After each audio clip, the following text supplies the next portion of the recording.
I was 30 weeks pregnant, carrying the future alpha of Silver Crest, when I smelled jasmine in my bedroom. Not mine. My best friend's. And when I opened that door, I didn't just lose my mate. I lost the illusion that love protects you from power. But what my alpha didn't know was that the woman he betrayed wasn't meant to be owned. She was meant to rise. And when the Lycan King crossed into our territory, everything changed. This is not a story about revenge fueled by rage.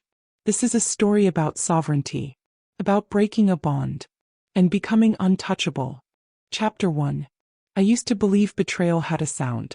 A slammed door, a raised voice, or a confession spoken through tears. I was wrong. Betrayal is quiet. It is the sound of your mate's heartbeat aligning with someone else's. It is the scent of jasmine drifting where it should not exist. It is laughter behind a door that once belonged to you. I was 30 weeks pregnant when I found my alpha with my best friend. The Silver Crest pack house rested beneath a swollen moon, pale light stretching across marble corridors. The night should have been peaceful. Instead, I woke alone. At first, I told myself it meant nothing. Kale often left for late patrol reports or private council discussions. Leadership rarely sleeps. But the space beside me was not recently vacated. It was cold. A quiet unease crawled beneath my ribs. My wolf stirred, restless. I sat upright, one hand bracing my lower back, the other instinctively resting over the curve of my stomach. My daughter shifted faintly inside me. "Easy," I whispered. Then I smelled it. Jasmine. Soft and familiar. Lyra's scent. It did not belong in my chambers. It drifted from the corridor. My pulse began to climb.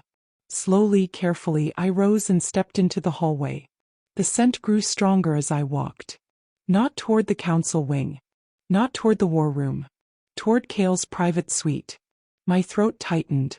I told myself there was an explanation. Fatigue or hormones or insecurity. But when I reached the door, I heard her. A breath, soft and intimate. Then his voice.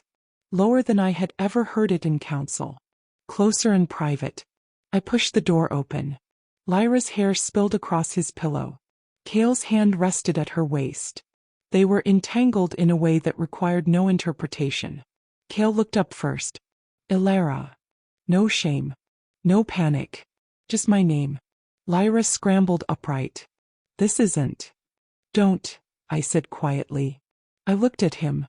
The man who once knelt beneath a full moon and swore I was his only chosen. The alpha who pressed his forehead to my stomach weeks ago and promised our child strength. How long? I asked. He stood without urgency. You shouldn't be walking alone in your condition. My condition. Not my heart. Not my humiliation. My condition. Lyra stepped forward carefully. Please, let me explain. You were my sister. Her composure faltered, but beneath the scent of anxiety I caught something else. Relief. Kale exhaled, already calculating. This is strategic. The word struck colder than anger. Strategic. Her family commands Blood Ridge warriors. An alliance strengthens our southern border. You secured it in our bed? His jaw tightened. You are carrying my heir. Your position remains secure. Secure. As though pregnancy were protection against betrayal. As though I were an investment. You told me the moon goddess grants one mate. She does. Then what is this? A necessity. Something fractured inside me, but not violently. Lyra moved slightly closer to him, instinctively aligning herself at his side. This was not impulsive. It was chosen. You could have spoken to me, I said. This is not open for debate. There was not remorse. Authority. I turned and walked away. He did not follow. That silence hurt more than anything. When I reached my chamber, I closed the door gently and sank to the floor. I did not scream. I did not rage. I simply broke. I'm sorry, I whispered to my unborn daughter. Sorry that her first lesson in love would be compromise. Hours passed before exhaustion overtook me. Just before sleep claimed me, a sharp pain flared across my mating mark. Silver light flickered beneath my skin. Not gold. Not Kale. Something else. A voice brushed across my mind. Daughter of the moon, rise. My eyes opened, and for the first time since that door, I did not feel abandoned. I felt seen, and whatever was watching me was not pleased. Chapter 2. Morning arrived without mercy. Silver Crest moved as it always had. Warriors drilling in the eastern yard, Omegas carrying trays through corridors, scouts delivering reports. Routine gave the illusion of stability, but wolves feel tension long before it is spoken. By sunrise the air carried it. I stood before the mirror fastening my Luna mantle around my shoulders. My reflection looked composed, but my eyes betrayed the night. The mating mark at my collarbone pulsed faintly. Not steadily, unevenly, as if something within it resisted. I pressed my fingers against it. It was warm, almost irritated. When I stepped into the courtyard, conversations quieted. Not completely, but noticeably. Kale stood at the far end addressing the warriors. Lyra stood nearby, not touching him but positioned close enough to suggest belonging. Too close. Our southern alliance will strengthen in the coming weeks, Kale announced. Blood Ridge warriors will integrate into our rotations. A murmur rippled across the courtyard. An alliance publicly declared. Lyra's presence suddenly made sense to everyone. My heart did not shatter this time. It hardened. I stepped forward, posture straight despite the weight of my pregnancy. As Luna, I said clearly, I trust our alpha acts for the pack's security. My voice did not tremble. Kale glanced at me briefly. He expected silence, not composure. The gathering dispersed slowly. Whispers followed me like a current. The council convened before noon. Elders lined the long oak table. Advisors filled the walls. I took my seat beside Kale. For years that chair symbolized unity. Today it felt ceremonial. Elder Marcus cleared his throat.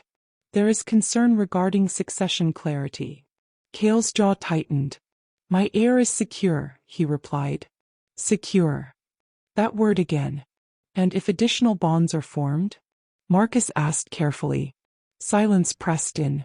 Lyra sat further down the chamber, present but unofficial. Kale's tone hardened. My decisions are not subject to speculation. The question had already done its damage. Doubt once voiced does not retreat quietly. Heat flared suddenly across my collarbone. I inhaled sharply. The mating mark burned, not gold but silver flickering beneath it. Kale noticed. What is wrong with you? The lights along the chamber walls trembled slightly. Barely visible. But wolves felt it. A pressure settled over the room. Heavy and ancient. Not Kale's dominance. Something deeper. Elder Marcus went pale. You feel that? He murmured. Everyone did. The air shifted as if something powerful had stepped across invisible borders. Kale gripped my wrist. Control yourself. I'm not doing this, I whispered. The pressure intensified. Then a howl split the distance. Not from Silver Crest. Not from Blood Ridge. It was longer and commanding. Every wolf in the territory felt it in their spine. The Lycan King had entered our land. The western gates had never opened without invitation. That night they did. He did not run. He walked. Measured and unhurried. As though territorial lines were suggestions rather than laws. Guards stood frozen, not from fear alone but instinct. Lycan blood carries a presence different from an alpha's. Kale stormed into the courtyard. What is the meaning of this? The king did not look at him immediately. His silver eyes locked onto me first. And something in my chest steadied. You, he said simply. Kale stepped between us. She is my mate. The king tilted his head slightly. Is she? The question was not aggressive. It was observational. The bond was blessed under full moon, Kale said sharply. And yet her mark flickers. Every gaze shifted toward me. The heat intensified across my skin. Release her, the king said. Kale did not move. This does not concern you. Everything concerning her concerns balance. The king stepped forward. One step. The ground felt as though it responded. You mistake authority, he said calmly. I do not overstep. I enforce. Kale's dominance flared. She carries my air. The king's gaze flicked to my stomach, then back to my face. And yet she does not feel secure. The truth struck deeper than accusation. Kale turned to me. Say something. I lifted my chin. I feel replaceable. The courtyard fell silent. The mating mark flared painfully. A thin silver crack split through its center. Gasps followed. Kale staggered half a step. What did you do? He demanded. I did nothing.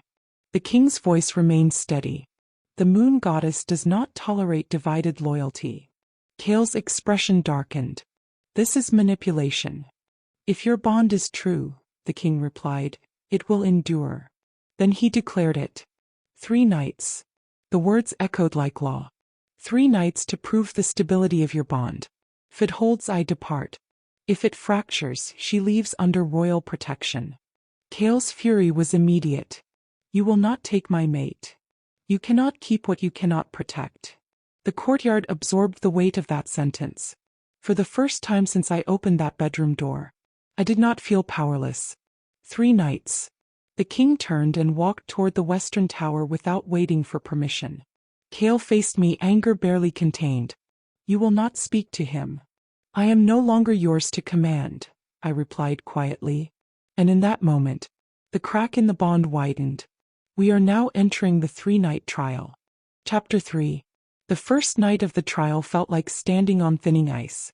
No one spoke openly about the Lycan King's declaration, yet the entire territory moved cautiously, as if even raised voices might tip the balance. Kale summoned me to the council chamber after sunset. Not as husband. As alpha. He stood by the tall windows overlooking the courtyard, hands clasped behind his back. You embarrassed me, he said without turning. I closed the door quietly behind me. I answered a question. You exposed weakness. Weakness. The word almost amused me. You mistake honesty for fragility, I replied. He turned then, gold eyes sharp. You allowed an outsider to question our bond. Our bond? I asked softly. His jaw tightened. Stand beside me publicly. Show unity. If the pack senses instability, we invite rebellion. There was not fear of losing me. Fear of losing control. You do not fear losing your mate, I said. You fear losing authority. His silence confirmed it. You are still Luna, he said firmly. Am I? I asked. The question lingered. He stepped closer. You are carrying my air. That secures your place. Secures. I studied him carefully. I am not a throne to anchor your power, I said quietly. His eyes flashed, but he did not respond. Instead, he reached for my hand and placed it over the mating mark at my collarbone. 3 nights, he said. This will stabilize. But the mark pulsed unevenly beneath his touch. Not strengthening. Resisting. The next morning he arranged a public gathering. A display of unity. Warriors assembled. Elders formed a line. Lyra stood nearby, positioned with deliberate subtlety. Kale pulled me beside him, hand firm at my waist. Silver Crest stands unshaken, he declared. The words were strong. The energy beneath them was not. I felt the crack in the bond tremble again. Lyra shifted closer. Not touching him, but visible. The mating mark burned sharply. A flicker of silver flared across my skin. From the western tower, a low, resonant growl answered. The Lycan King. The courtyard stirred uneasily. Kale's grip tightened. The display ended quickly. Unity cannot be forced into existence. By evening, whispers threaded through corridors. Some wolves avoided my eyes. Others offered sympathetic glances.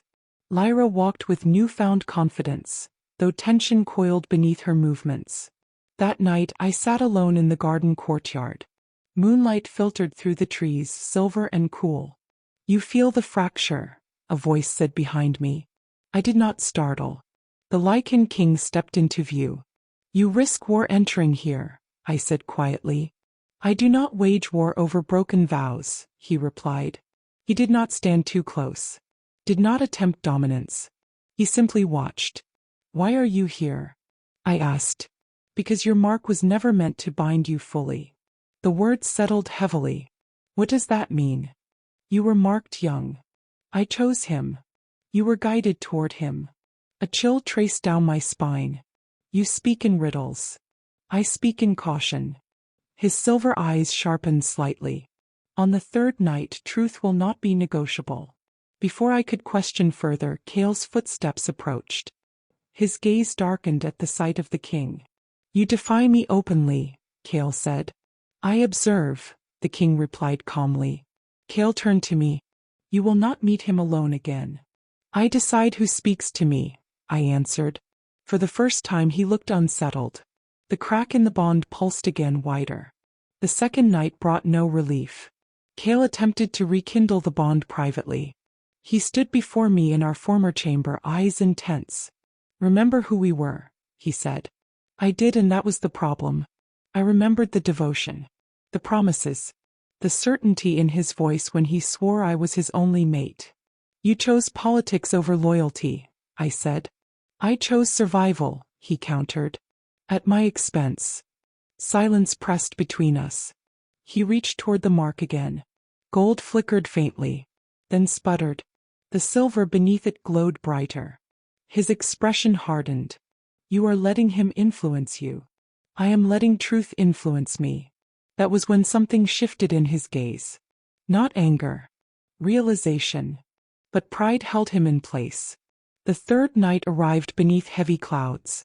The pack gathered without summons. Instinct drew them. Cale stood in the center of the courtyard. Lyra beside him. The Lycan King at the western edge. I stepped forward alone. The air felt charged. Cale pressed his palm to my mating mark. Gold flared weakly. The king's voice cut through the tension. Again. Cale pressed harder. The glow flickered. Then fractured. Silver burst outward like lightning across my skin. The golden thread binding us snapped visibly in the air. A sharp, ringing silence followed. The mating mark dissolved entirely. Gone.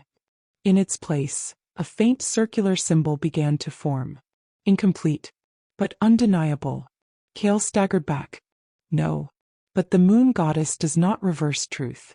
I choose differently, I said quietly. The Lycan King stepped forward. Under ancient covenant she stands unbound. Cale's dominance flared in desperation. She carries my heir.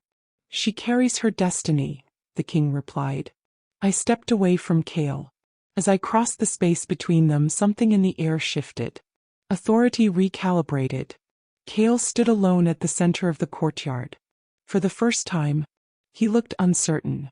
The king placed his cloak lightly around my shoulders. Until the child is born, you stand under royal protection.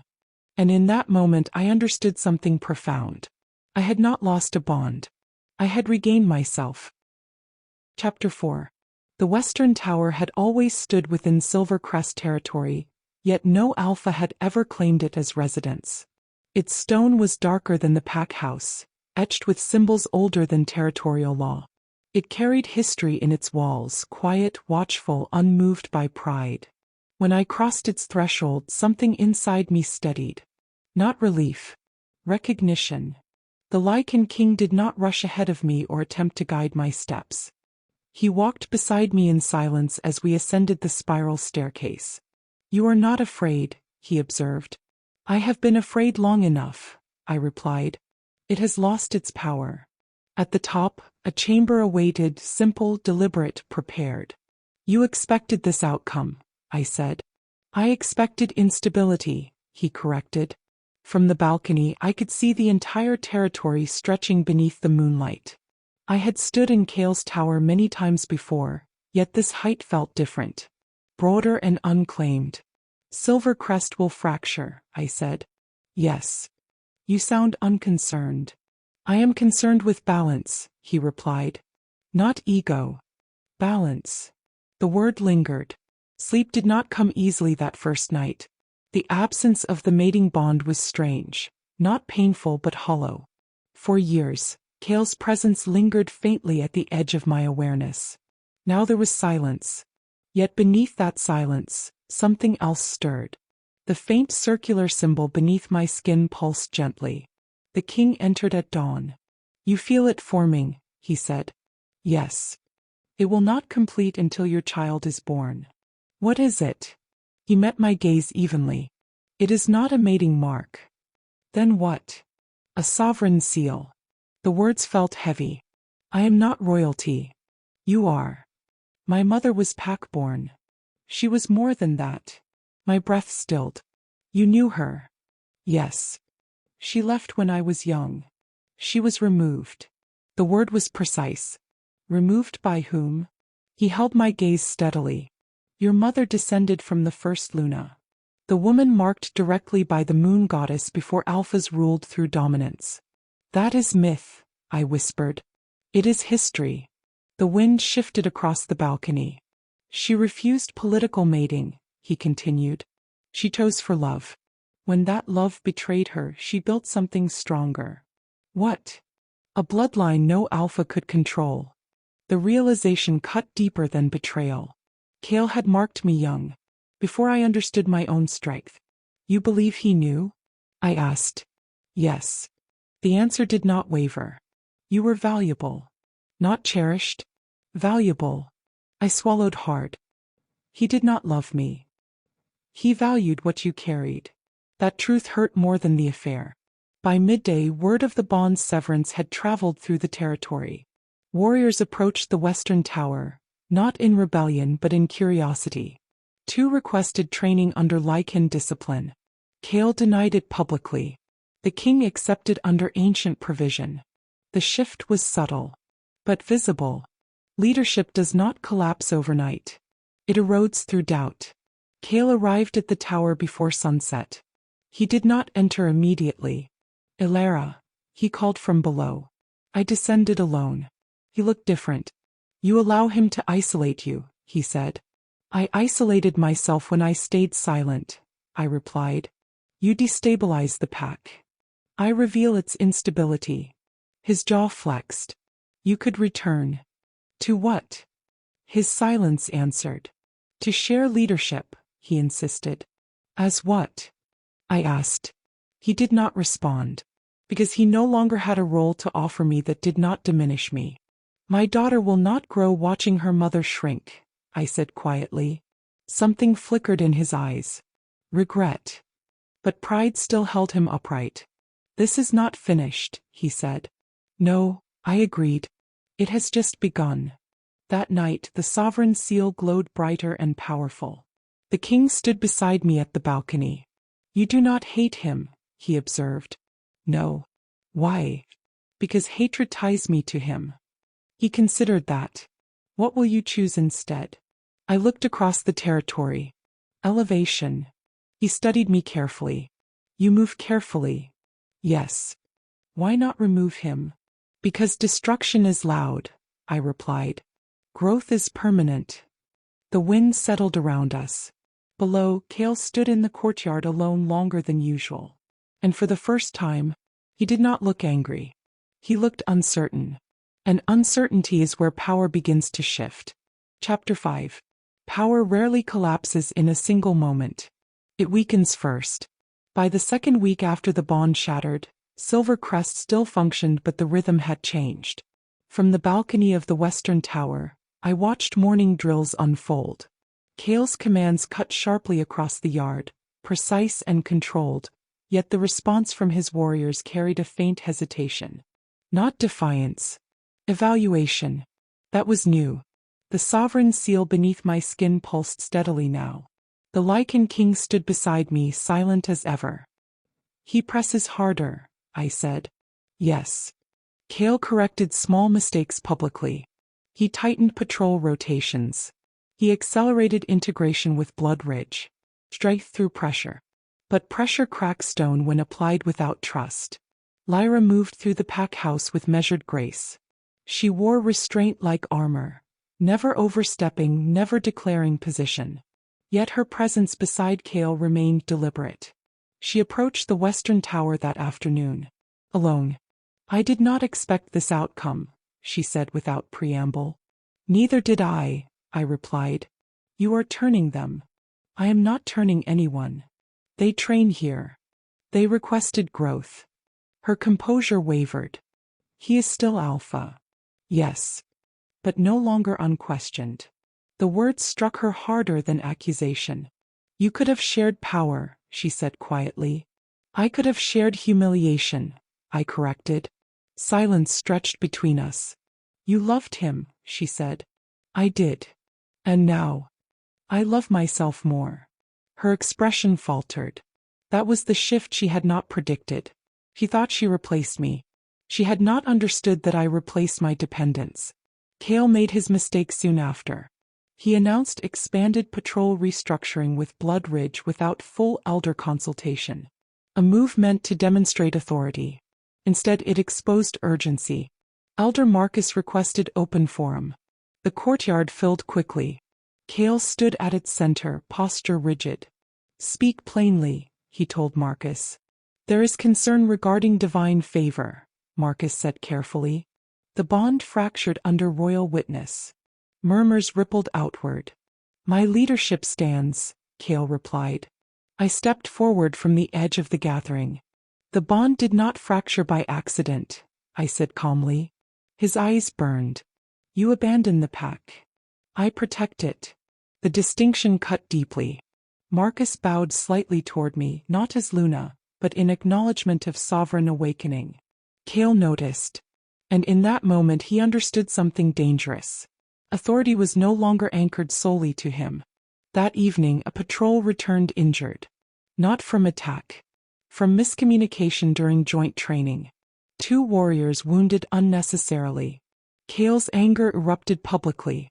But this time the warriors did not lower their heads fully. They listened.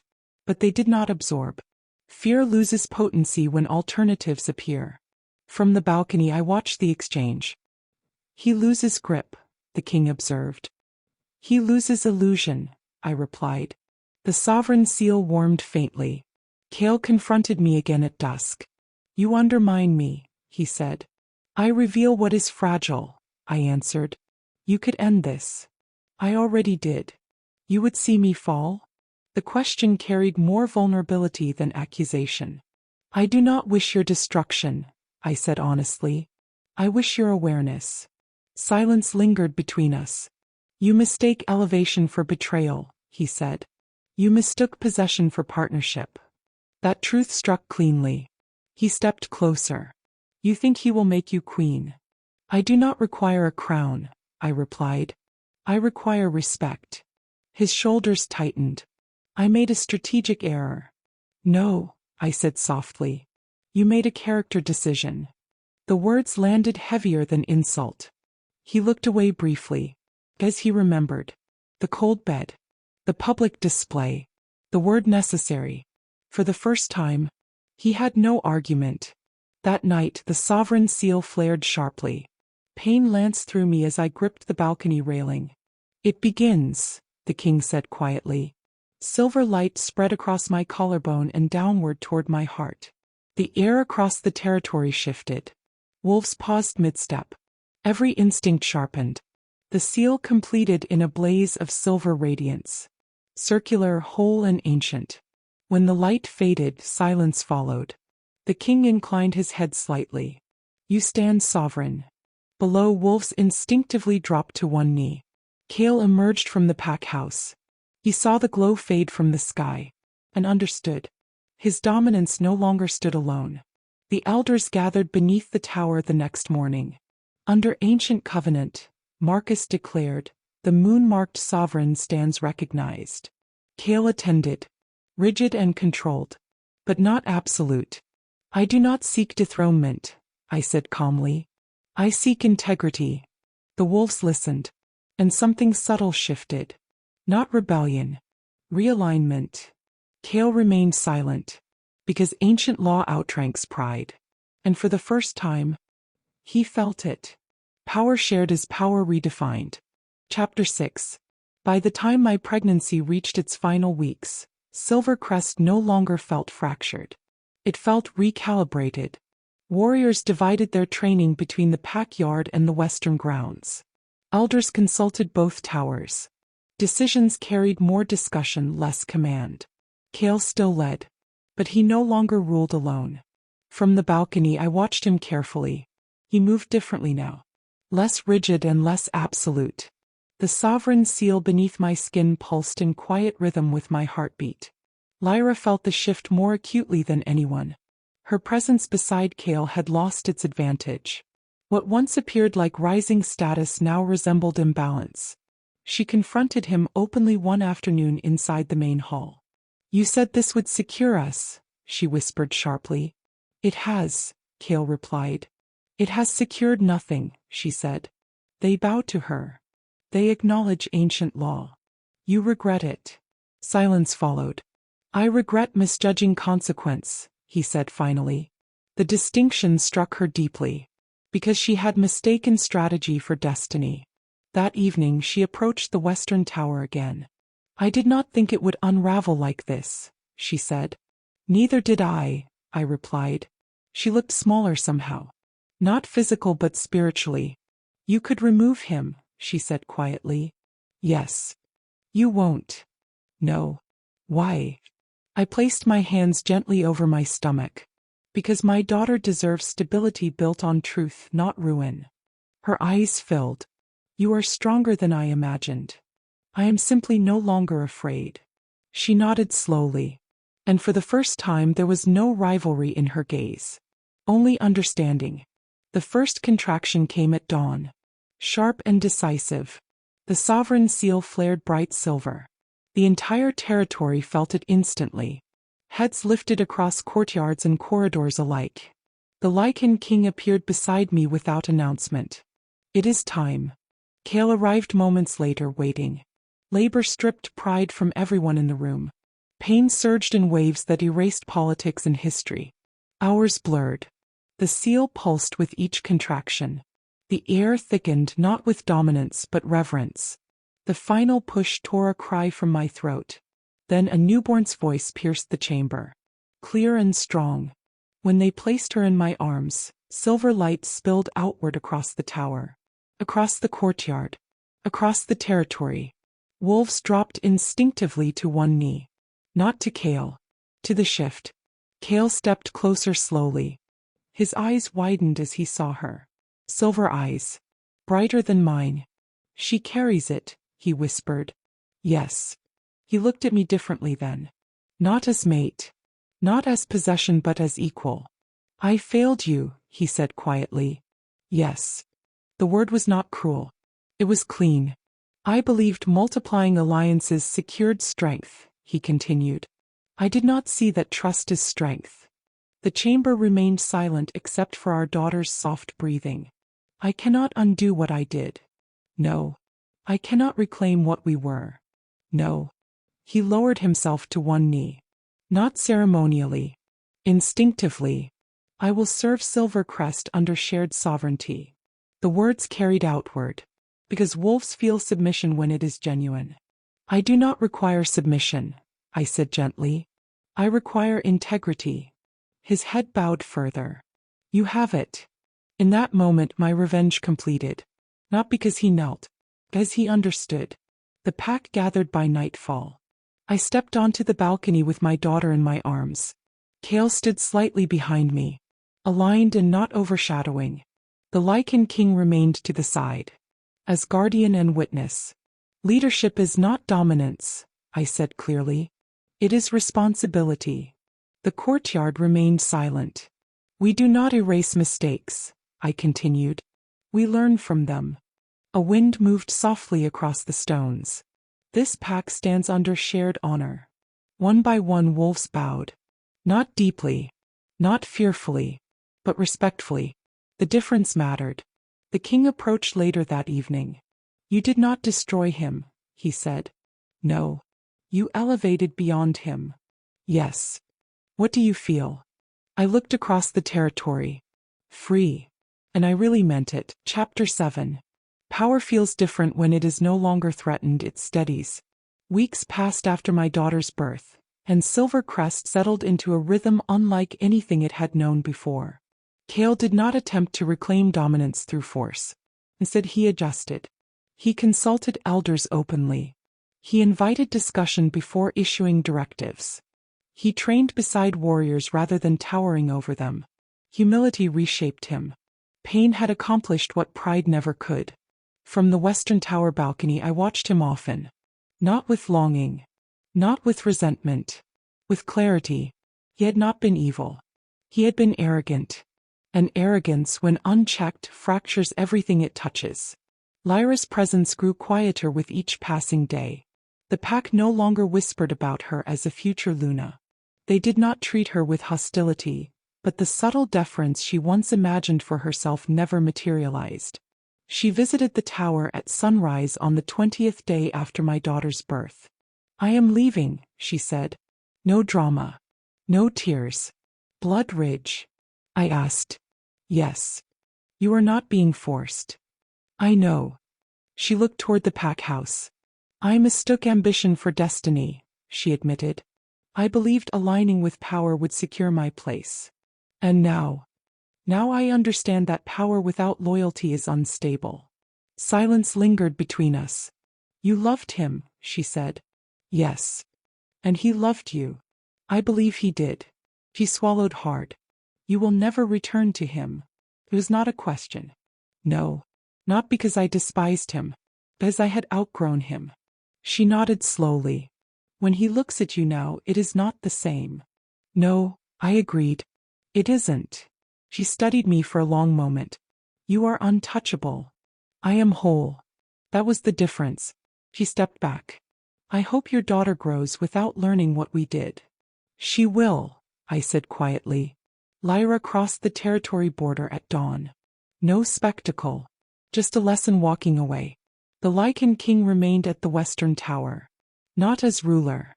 Not as conqueror. As guardian. One evening I joined him at the balcony. "You never sought to bind me," I said. "No. You could have." "Yes." "Why didn't you?" He met my gaze evenly. "Sovereignty cannot be transferred through attachment." The words settled deeply.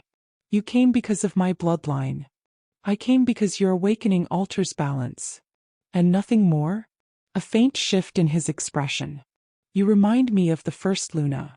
"Because she was betrayed?" "Because she refused to collapse." The wind moved gently around us. "You will leave," I said, "when stability no longer requires my presence."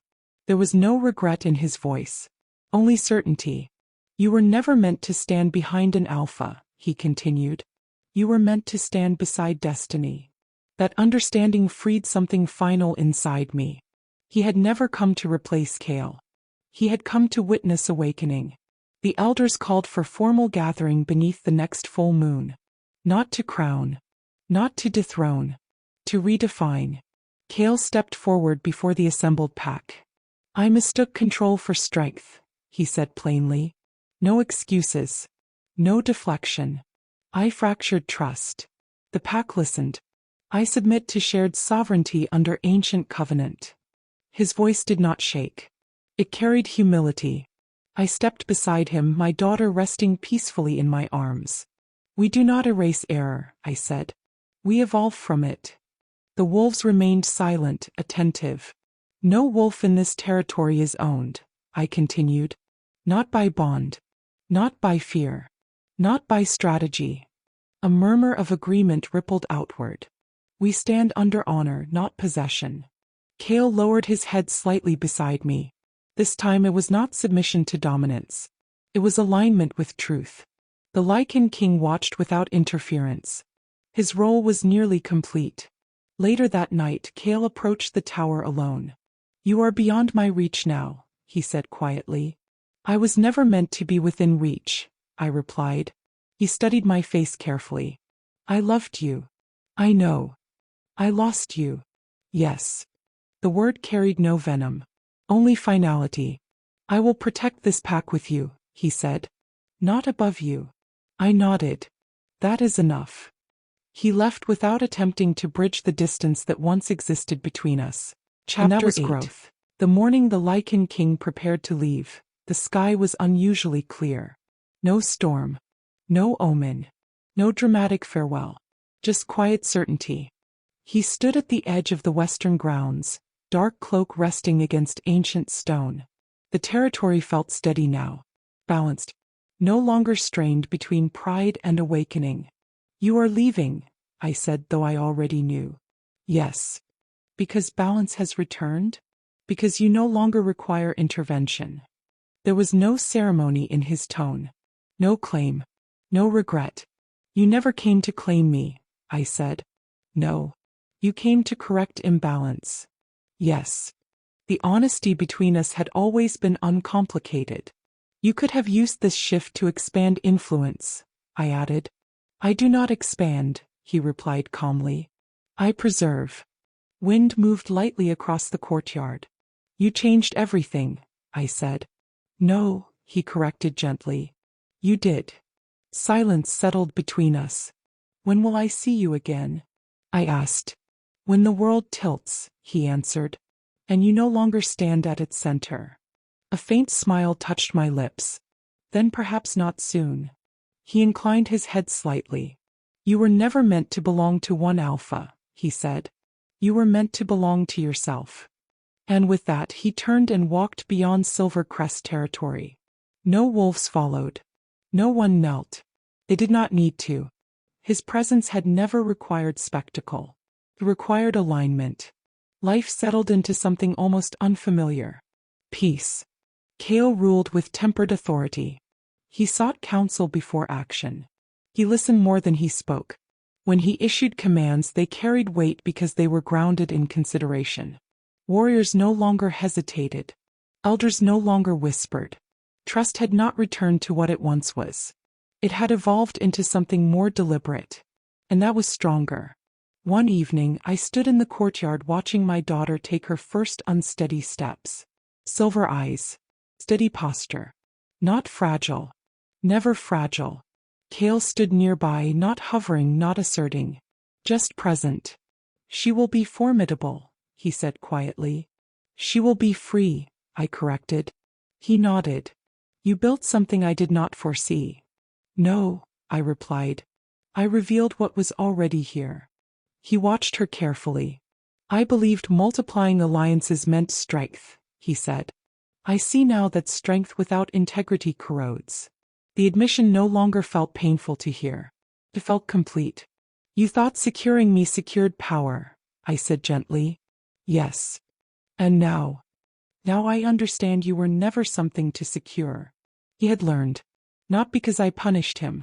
Because he witnessed what happened when I stopped shrinking. The pack adapted naturally to shared sovereignty. There was no throne room. No crown. Authority lived in practice, not symbol. Elders consulted both towers. Warriors trained under both philosophies. Silver Crest became known not for dominance but stability. Other packs noticed. Some attempted subtle challenges. They did not succeed. Because leadership grounded in respect does not fracture easily.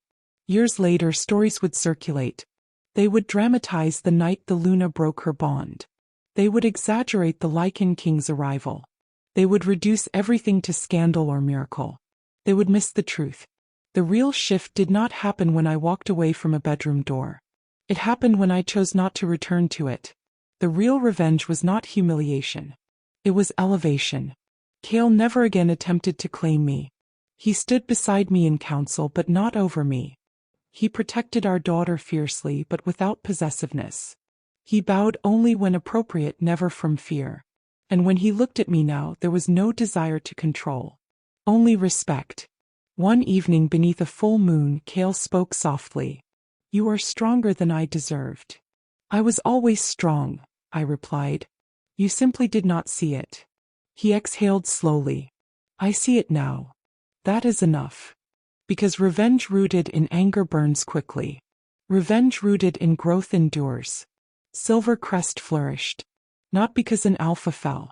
Not because a king intervened. But because a woman refused to remain small. I was 30 weeks pregnant when I discovered betrayal. But I was reborn when I chose myself.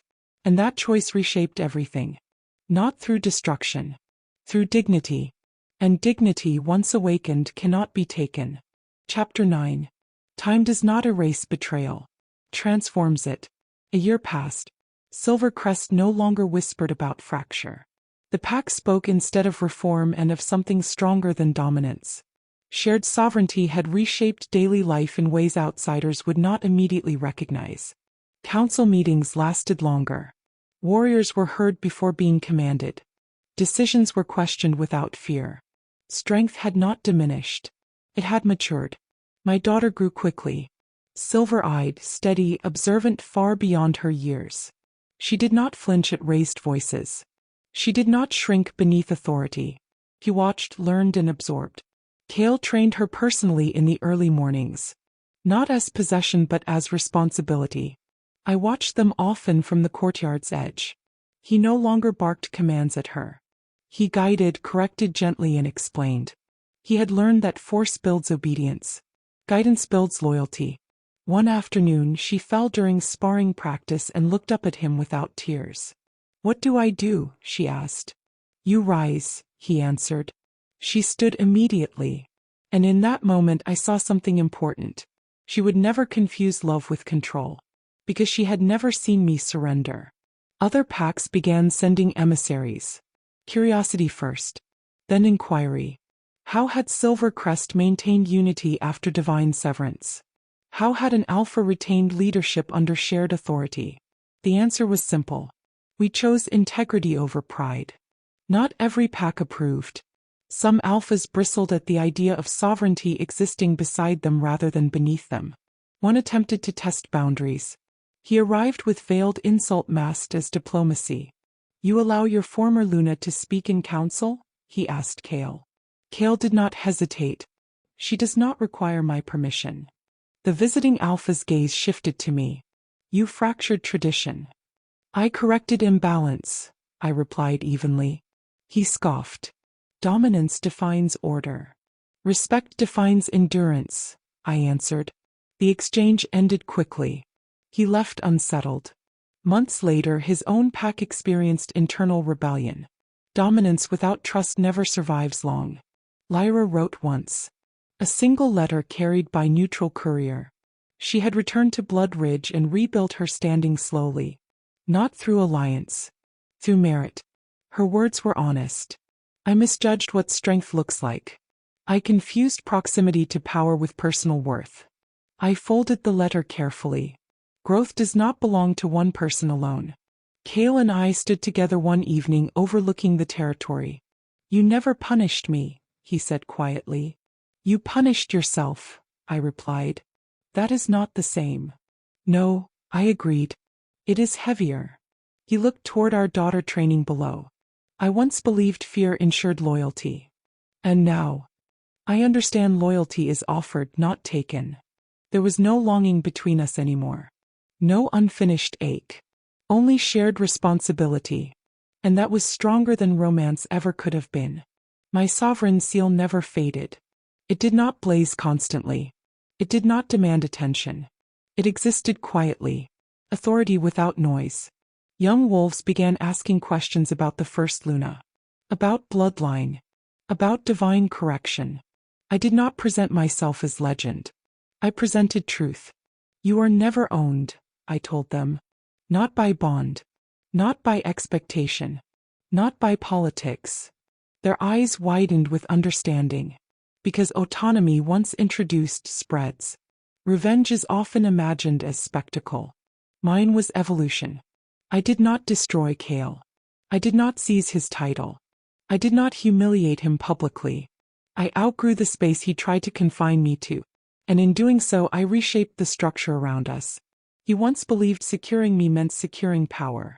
Now he understood that power shared through respect is unshakable.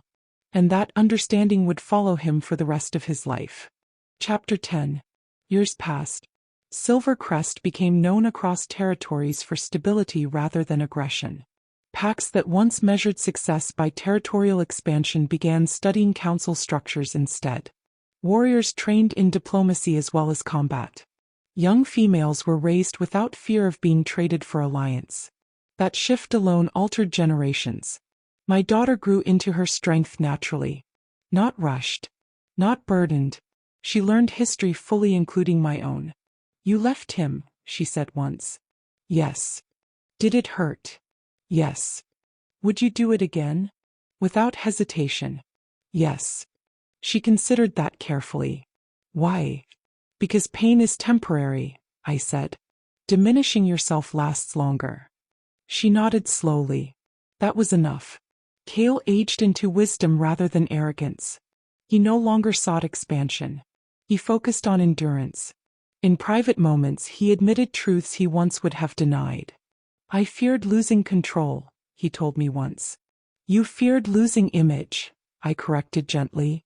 He smiled faintly. Yes. And now? I fear only failing what we built. We stood side by side not as broken lovers. Not as enemies. As architects of something stronger than either of us alone. On the 10th anniversary of the bond's severance, the pack gathered beneath a full moon. Not to commemorate scandal. To honor transformation. Elder Marcus spoke briefly. Strength is not measured by dominance, he said. It is measured by accountability. Cale stepped forward. He did not kneel this time. He bowed his head slightly in acknowledgement. And that was enough. I stepped forward with my daughter beside me. We inherit not perfection, I said clearly. We inherit responsibility. The wolves listened. We are not defined by betrayal, I continued. We are defined by what we build after it. The moon shone bright above Silver Crest. Whole, unapologetic and complete. Later that night I stood alone at the western tower balcony where everything once shifted. I remembered the cold bed. The scent of jasmine. The crack across my mark. I remembered the moment I chose differently. And I understood something final. The real revenge was never watching him kneel. It was watching him learn. It was raising a daughter who would never accept less than respect. It was building a pack where sovereignty was not threat but balance. I was 30 weeks pregnant when I discovered betrayal. But I was reborn the moment I chose dignity over fear. And that choice did not just change my life. It changed generations. Because when a woman refuses to remain small, entire kingdoms adjust. And that is a revenge that never fades. And so, betrayal did not destroy her. It revealed her. He did not burn the kingdom down. She rebuilt it. She did not beg to be chosen. She chose herself. And in doing so, she became the power no one could replace. If this story moved you, if you believe strength begins the moment you stop shrinking, subscribe, like, and share. Because the next story might awaken something in you too.